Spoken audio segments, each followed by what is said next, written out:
বাংলাদেশের জনপ্রিয় অভিনেতা রাকিব হুসাইন, যিনি তার অসাধারণ অভিনয় দক্ষতার জন্য দর্শকদের মনে জায়গা করে নিয়েছেন, কিন্তু এবার এক চাঞ্চল্যকর ঘটনার নাম উঠে এসেছে শিরোনামে। তার বাসায় যা পাওয়া গেছে তা নিয়ে পুরো ইন্ডাস্ট্রিতে শুরু হয়েছে জল্পনা কল্পনা। ভিডিওটি শুরু করার আগে আপনি যদি আমার চ্যানেলে নতুন হয়ে থাকেন, আমার চ্যানেলটি সাবস্ক্রাইব করে সঙ্গে থাকুন। ধন্যবাদ। সম্প্রতি গোপন সংবাদের ভিত্তিতে রাকিব হুসাইনের বাসায় অভিযান চালিয়েছে আইন শৃঙ্খলা বাহিনী। তবে যা পাওয়া গেছে তা অবিশ্বাস্য। বাসায় একটি গোপন কক্ষ থেকে গাঁজা ও একটি রহস্যময় পাউডার উদ্ধার হয়েছে। কিন্তু এই পাউডার কি কোনো নিষিদ্ধ দ্রব্য, নাকি এর পিছনে লুকিয়ে আছে কোনো রহস্য? ঘটনা জানাজানি হওয়ার পর থেকে শুরু হয়েছে নানান গুঞ্জন।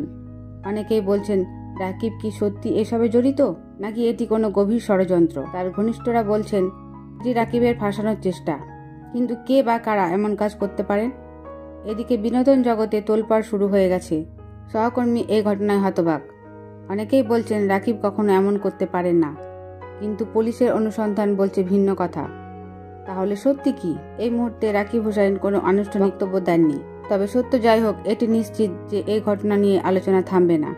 রাকিব কি আইনের মুখোমুখি হতে যাচ্ছে, নাকি তিনি সত্যিই চক্রান্তের শিকার? আপনার মতামত জানাতে ভুলবেন না। ধন্যবাদ।